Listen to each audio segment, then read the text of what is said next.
오늘도 하루를 살아내느라 또 오늘 하루 사시느라 수고 많으셨습니다. 힘겹고 어려운 순간도 있지만 또 즐겁고 기쁜 순간도 있을 것입니다. 그 모든 게 사실 또 우리에게 주어진 하나님의 선물이라는 것을 잊지 않으시기를 축복합니다. 우리는 이 땅을 살다 보면 많은 것들에 대해서 선택을 요구받습니다. 그죠?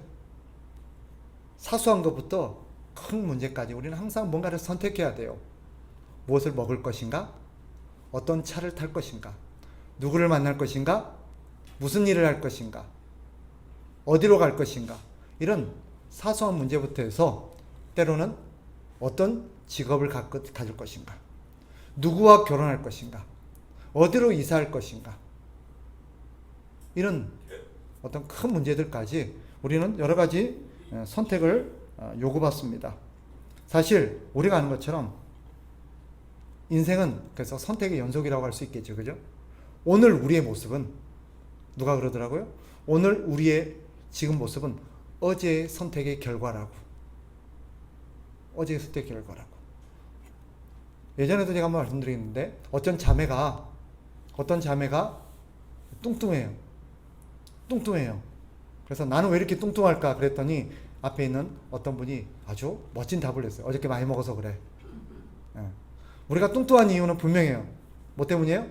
많이 먹어서 그래요. 왜 날씬합니까? 그만큼 덜 먹고 관리를 했기 때문이에요.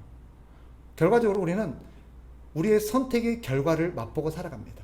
그래서 오늘 우리의 모습은 지난날의 우리의 선택의 결과입니다. 그러니까 내가 선택한 결과를 내가 지금 맛보고 있는 거예요. 딴 사람 탓할 거 있어요, 없어요? 없어요. 제일 못난 사람이 자기가 선택한 결과가 오늘인데 내 모습은 나의 선택의 결과인데 항상 부모 탓하고 환경 탓하고 다른 사람 탓하는 거, 그게 제일 못난 사람이라 그래요. 제일 지혜로운 사람은 어떤 사람일까요? 그쵸. 내 탓이요. 그것도 맞는데 나에게 주어진 이 결과를 받아들일 줄 아는 사람. 그 사람이 진짜 성숙한 사람이라는 것을 여러분이 기억하셨으면 좋겠습니다. 자, 그러니 우리는 항상 살면서 무엇을 선택하며 살 것인가 하는 문제를 생각하며 살 수밖에 없습니다. 그리고 이것은 절대 가벼운 문제가 아닙니다. 왜? 내가 무엇을 선택하느냐가 내일의 나의 모습, 내 인생을 결정할 것이기 때문에. 그래서 우리는 선택을 잘 해야 됩니다. 그런 측면에서 오늘 우리가 읽은 이 성경, 특별히 이 롯과 아브라함의 선택하는 이 이야기는 우리에게 시사하는 바가 큽니다. 두 사람의 선택의 결과가 두 사람의 인생을 사실은 갈라놓거든요. 어떻게 보면 작은 문제 같았어요. 그 시작은 무엇입니까? 어디에서 살 것인가? 어디로 이사 갈 것인가? 하는 문제였는데 그 별거 아닌 문제가 사실은 어떤 결과를 만들어냅니까? 한 사람의 인생은 멸망으로 이어지고 한 사람은 성공으로 이어집니다. 작게 보이는 그 문제가 사실은 큰 인생의 결정을 짓는다는 것을 오늘 본문이 시사해요. 그런데 더 중요한 건 뭐예요? 무엇을 선택할 것인가 하는 문제도 중요하지만 왜 그것을 선택할 것인가 하는 문제가 더 크다는 거예요. 오늘 우리는 이 본문을 보면서 두 가지를 생각해야 돼요. 나는 무엇을 선택하는가 하는 문제를 생각해야 되고, 두 번째는 내가 그것을 선택하는 이유가 뭐냐는 거예요. 왜 그것을 선택하는가? 그 선택하게 하는 우리의 가치관, 우리의 태도의 문제가 사실은 우리의 인생을 결정한다는 거예요. 그게 오늘 본문이 우리에게 주는 중요한 메시지입니다. 사건의 자초지종은 우리가 알아요. 아브라함과 롯이 다투지요. 이유는 뭐였어요? 재산의 문제예요. 소유 문제예요. 서로 소유가 많다 보니까 서로 땅을 가지고 부족하다고 싸우는 거예요. 아브라함도 가축이 많았고 롯도 가축이 있었는데 서로 이 가축들을 먹이려니까 목초지가 부족한 거예요. 그러니까 이 목초지 문제를 놓고 서로 갈등과 다툼이 이어지는 결과 아브라함이 결정을 합니다. 함께 살 수 없다라는. 그래서 롯에게 우리가 상황이 이래 되었으니 이제는 서로 갈 길을 가야 될 것 같다. 내가 너한테 양보할게. 네가 먼저 살 땅을 선택해라. 그리고 오늘 본문을 보면 롯이 먼저 선택을 합니다. 롯이 선택한 땅이 어디였냐? 오늘 성경에 보니까 요단이라고 그랬습니다. 요단. 물어봅시다. 롯은 왜 그것을 선택했을까요? 롯이 요단을 선택했다는 것도 중요한 대목이지만 더 중요한 게 뭐라고요? 왜 요단을 선택했는가 하는 것입니다. 왜 요단을 선택했는가? 오늘 보면 10절을 보세요. 우리가 읽었었죠? 10절에 보니까 그 이유를 이렇게 설명합니다. 이에 롯이 눈을 들어 요단 지역을 바라본 즉 소알까지 온 땅에 물이 넉넉하니 여호와께서 소돔과 고모라를 멸하시기 전이었으므로 여호와의 동산 같고 애굽 땅과 같았더라. 마치 롯이 그 땅을 쫙 살펴봤더니 어떤 거예요? 여호와의 동산, 마치 천국처럼 정말 살기 좋아 윤택한 땅이더라는 거예요. 목초지가 풍성하고 물도 많고, 그러니까 가축, 그 당시 그들의 재산의 척도는 뭐였어요? 가축이었죠. 목축업이 주였으니까. 그 재산의 기초가 되는 그 가축들을 잘 돌보고 가축들을 번식시키고 이거 제 소유가 늘어나게 하는데 최적합한 땅이 그 땅이더라는 거예요. 롯의 선택의 기준은 무엇이었습니까? 롯이 그 땅을 선택한 이유는 무엇이었습니까? 재산의 증식이었습니다. 그러니까 롯은 어떤 땅을 소유하는 것이, 어디로 이사 가는 것이, 어디에서 사는 것이 내가 더 잘 살 수 있는 길이며, 내가 더 부유하게 살 수 있는 길이며, 내가 더 윤택하게 살 수 있는 길인가 하는 것이었습니다. 물론 여러분, 우리가 더 윤택하게 살고 더 부유하게 살고 더 편리하게 살려는 게 죄일까요? 오해하지 마세요. 롯이 선택한 것이 예를 들어서 이 땅에 살면 더 돈을 많이 벌 수 있을 것 같고, 이 땅에 살면 내가 조금 더 편하게 살 수 있을 것 같고, 그 자체가 죄는 아니에요. 그게 문제가 아니에요. 문제는 뭘까요? 문제는 그게 아니라 핵심은 13절에 있어요. 13절 한번 읽어볼까요? 시작. 소돔 사람은 여호와 앞에 악하며 큰 죄인이었더라. 문제는 환경은 어땠어요? 토지적으로 환경은 좋았어요. 살기 참 좋았어요. 물도 많고 목초지도 많고 가축을 돌보고 키우기 아주 적합한 땅이었어요. 그건 아무런 문제가 안 돼요. 누구라도 그런 땅에 살 수 있겠죠. 그런 땅에 살고 싶어 하겠죠. 그 자체가 문제는 아니에요. 그런데 문제는 뭐예요? 그 땅에 사람들이 나쁜 사람들이었어요. 그 땅은 어떤 땅입니까? 하나님 보시기에 악한 땅이었고 거기에는 온갖 나쁜 죄인들이 살고 있는 땅이었어요. 그러니까 그 땅에 산다는 것은 무엇을 각오해야 돼요? 죄짓고 사는 것을 각오해야 돼요. 그런 사람들과 함께 살다면, 여러분 보세요. 저를 보십시오. 착한 사람하고 살면, 그죠? 착한 사람하고 살면 착하게 살 가능성이 많아요? 나쁜 짓 하고 살 가능성이 많아요? 착하고. 그러면 온갖 나쁜 사람들하고 살게 되면 나쁜 짓 할 가능성이 많아요? 착한 짓 할 가능성이 많아요? 그렇단 말이에요. 오죽하면 맹모 삼천지교라는 말이 나올까요? 그죠? 사람은 환경의 영향을 받을 수밖에 없다는 거예요. 롯은 환경만 봤을 때는 문제가 안 돼요. 좋아요. 그런데 그 땅에 누가 살고 있어요? 온갖 나쁜 놈들이 살고 있는 거예요. 악한 사람들이 살고 있는 거예요. 거기 그런 사람들이 살아가는 도시니까 삶의 방식이 어떨까요? 온갖 악한 거예요. 죄를 밥 먹듯이 저지르고 그게 아무런 문제가 안 되는 거예요. 옳으냐 그르냐는 그 사람들은 고려하지 않아요. 중요한 건 뭐예요? 얼마나 돈을 많이 벌 수냐 있냐는 거예요. 그런데 롯이 그 땅을 선택합니다. 뭘 의미해요? 롯이 그 땅을 선택했다는 것은 부자가 되려는가, 잘 먹고 잘 살고 싶었나 보다. 그게 문제가 되는 게 아니에요. 롯의 문제는 뭐예요? 부자만 될 수 있다면 난 누구하고 살든 상관하지 않겠다는 거예요. 내가 부자만 될 수 있다면 내가 무슨 짓을 하든 어떤 직업을 가든 내가 그것 때문에 내 인생이 어떻게 상관하지 않겠다는 거예요. 내가 착한 사람이 나쁜 사람 그건 아무런 신경 안 써요. 남들이 나를 욕하든 말든 그것 때문에 사람들한테 손가락질하든 말든 사람들이 나를 어떻게 생각하든 나는 그건 신경 쓰지 않겠다는 거예요. 뭐가 중요하다는 거예요? 오직 돈 버는 게 중요하다는 거예요. 다시요. 여러분 착각하지 마세요. 돈 버는 게 지금 나쁘다는 게 아니에요. 부자가 되겠다는 게 잘못됐다는 게 아니에요. 문제는 뭐예요? 수단과 방법을 전혀 고려하지 않는다는 거예요. 돈이 수단이 아니라 목적이 되어버린 거예요. 문제는 거기 함께 살아가는 사람들이 악하다는 거예요.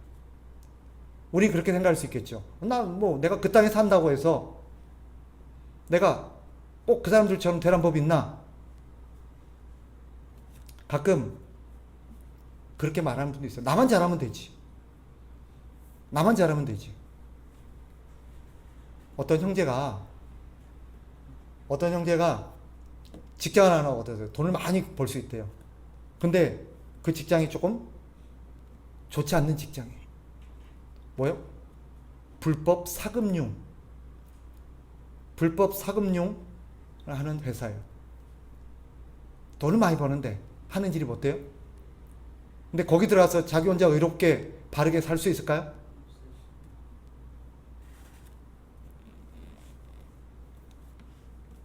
여러분, 롯이 하나님을 모른다거나 우리식으로 하면 예수를 안 믿는 사람이었다고 생각하지 마세요. 롯은 일평생 신앙생활하며 살아온 사람이에요. 평생을 삼촌 아브라함과 함께 살면서 평생 하나님을 섬기며 살아온 사람이에요. 적어도 아브라함과 헤어지기 전까지는. 물론 나중에 보면 소돔에 살 때도 이 롯의 마음속에는 여전히 하나님은 있었어요. 하나님에 대한 신앙과 하나님에 대한 믿음은 있었던 것 같아요. 그런데 그런 신앙이 자기의 삶에 전혀 영향을 끼치지 못했다는 거예요. 결국 그렇게 선택한 롯의 결과가 뭐예요? 소돔과 함께 모든 것이 다 무너집니다. 결국 망해요. 하나님의 은혜로 목숨은 건졌지만 가족 다 죽고, 그죠? 물론 두 딸과 살아남아서 나중에 심각한 문제들이 발생하게 되죠. 왜 그런 문제가 발생했나? 오늘 여기서 그걸 다 다루진 않겠습니다만은 롯이 그것을 딱 선택한 순간 롯은 나중에 그들과 똑같이 되어버립니다. 자기는 그런 짓 안 하면 되지. 나는 잘 살면 되지. 나는 죄 안 짓고 살면 되지. 나만 잘하면 되지. 그렇게 되지 않아요. 어떻게 다 나쁜 사람들하고 살면서 나만 잘할 수 있습니까?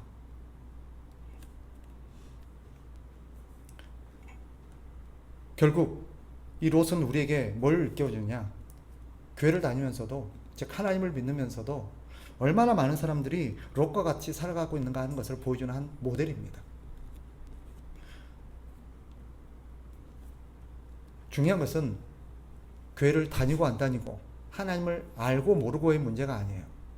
하나님을 믿는다면, 하나님을 안다면 하나님을 아는 사람답게, 하나님을 믿는다면 믿는 사람답게 살아야 된다는데 문제가 있다는 것입니다. 근데 많은 사람들이 하나님을 믿는 사람답게 살지 않으면서도 교회를 다니면서 하나님을 믿는다고 말하면서 여전히 수단과 방법을 가리지 않고 돈이 인생의 목적이 되어서 그런 것만을 위해서 살아가는 사람들이 너무 많다는 거예요.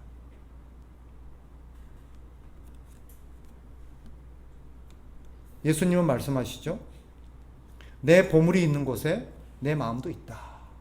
내 보물이 있는 곳에 내 마음도 있다. 이것은 단순히 네 돈을 어디에 쓸 것인가의 문제가 아니에요. 그걸 말하는 게 아니에요. 물론 그런 문제도 포함되어 있죠. 네가 돈을 이렇게 쓰는 거 보니까 네 마음이 여기에 있나 보다. 물론 그런 의미도 있어요. 그러나 더 근본적으로 여기서 다루고 있는 핵심 문제는 뭐가 나한테 보물이냐는 거야.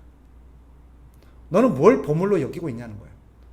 너한테 진짜 보물은 예수님이냐, 하나님이냐, 아니면 돈이냐는 거야. 보물은 뭐예요? 그 사람 인생에 가장 소중하게 여기는 거예요. 내 보물이 있는 곳에 내 마음도 있다. 그 사람의 진짜 마음은 그 사람이 무엇을 보물로 여기고 살아가는가를 보면 알 수 있습니다. 그 사람에게 제일 중요한 게 그 사람의 가장 중요한 보물이겠죠. 결국 그거 아십니까? 성경 우리에게 가르치는 진리가 뭐예요? 우리가 가장 귀하게 여기는 보물과 함께 우리의 운명이 같이 간다는 것입니다. 예외가 없어요. 돈을 보물로 여기는 사람은 돈과 함께, 돈의 운명과 함께 끝납니다. 그런데 하나님을 보물로 여기는 사람, 예수님을 보물로 여기는 사람은 그 예수님과 함께 영원합니다. 이게 성경이 가르치는 거예요. 그러니까 지금 여러분이 무엇을 선택하냐는 여러분의 운명이 거기에 함께 간다는 것을 여러분 명심해야 돼요. 아브라함은 어떻습니까? 아브라함은 롯에게 양보했죠. 네가 먼저 선택해라. 그리고 만약에 물어봅시다. 결과적으로 아브라함은 어디를 선택합니까? 가나안 땅에 남습니다. 난 여기 남겠다. 남습니다. 물어봅시다. 만약에 롯이 요단이 아니라 다른 곳을 선택했다면 아브라함이 그러면 내가 저쪽으로 갈게. 내가 요단에, 내가 소돔에 살게 라고 했을까요? 그러지 않았을 겁니다. 저는 확신컨대 아브라함은 그래도 여기에 남아 있었을 것입니다. 왜요? 18절에 그 이유가 나옵니다. 18절 보실래요? 같이 한번 읽어봅시다. 18절 시작. 이에 아브라함이 장막을 옮겨 헤브론에 있는 마므레 상수리 수풀에 이르러 거주하며 거기서 여호와를 위하여 제단을 쌓았더라. 그는 가나안 땅에 남습니다. 왜 남았을까요? 한때 그도 살기 좋은 시설과 환경을 찾아서 그 가나안 땅을 떠난 적이 있었어요, 없었어요? 있었어요. 그렇다고 무슨 일을 당했어요? 처참한 실패를 맛봐야 했었죠. 그러고 나서 그는 배웠습니다. 아, 환경을 따라가면, 돈 따라가면 망한다는 것을. 하나님을 보물로 여기고 하나님을 믿고 사는 것이 지혜로운 길이라는 것을. 그래서 그는 거기에 남았습니다. 이유는 뭐예요? 하나님을 믿었기 때문이에요. 하나님의 약속을 붙들었기 때문입니다. 그가 거기서 여호와께 제단을 쌓았다 그랬죠. 이것은 하나님을 믿었다는 뜻이고 하나님의 약속을 믿고 하나님을 따랐다는 것을 의미합니다. 도대체 아브라함이 믿었던 하나님의 약속이 무엇입니까? 하나님은 아브라함에게 뭐라고 약속하십니까? 우리가 읽지는 않았지만 14절부터 쭉 보면 하나님께서 네가 보이는 모든 땅을 내가 너와 너 자손에게 주겠다라고 약속을 합니다. 재밌는 거는요, 아브라함은 땅을 요구하지 않았어요. 아브라함은 땅을 선택하지 않았어요. 그런데 하나님은 그에게 땅을 약속해요. 신기하죠? 이걸 통해서 하나님 뭘 가르치려는 걸까요? 정작 땅을 요구하고 땅을 구한 사람한테는 하나님은 한 평의 땅도 주지 않았어요. 그런데 땅을 구하지 않고 땅을 선택한 게 아니라 난 하나님을 선택하겠습니다 라고 한 자에게 하나님은 땅을 약속해요. 이건 뭘 의미할까요? 네. 이것은 우리에게 중요한 걸 일깨웁니다. 우리의 관심을 어디에 두고 살아야 될 것인가 하는 거예요. 땅의 문제는 하나님이 알아서 다 공급하세요. 필요하면 하나님이 땅을 주세요. 너는 땅을 추구하지 말고 얼만큼의 땅을 차지할 것인가, 나는 얼만큼의 땅을 얻을 것인가에 관심 두지 말고 너는 나를 선택해라. 내 약속을 믿고 나를 위해 살아라. 땅은 누가 공급한다? 내가 공급한다는 거예요. 결론은 이겁니다. 땅을 위해 살지 말고 하나님을 위해 살아라는 거예요. 그러면 하나님이 땅을 주신다는 거예요. 이 땅은 언젠가 끝이 납니다. 성경에 따르면 하나님께서는 반드시 이 땅에 하나님의 나라가 세워질 거라고 말씀하셨습니다. 예수님이 다시 오시는 날 이 땅에 하나님의 나라가 저는 완성되리라고 믿습니다. 그때 성경 분명히 말씀하셨어요. 그때 그 땅은 누구에게 주어지는가? 성경이 이렇게 말합니다. 몇 군데 있는데 한 군데 중요한 거 가르쳐 드릴게요. 누가복음 19장 17절 이렇게 말합니다. 주인이 이르되 잘하였다 착한 종이여 네가 지극히 작은 것에 충성하였으니 10고을 권세를 차지하라. 10고을 다스릴 권세를 네가 가져라. 하나님은 나중에 예수님이 다시 오셨을 때 예수님의 약속을 믿고 산 사람들에게 뭘 주십니까? 고을을 주세요. 땅을 주십니다. 이것은 단순히 얼마큼의 넓은 토지를 주신다 그런 의미보다도 하나님께서는 우리가 땅을 추구하지 않아도 우리가 살 수 있는 땅, 나아가서 우리가 다스리고 관할하고 우리가 일할 수 있는 땅을 하나님이 알아서 마련해 주신다는 거예요. 그리고 우리에게는 분명한 땅이 예비되어 있다는 거예요. 영원한 땅이 예비되어 있다는 것입니다.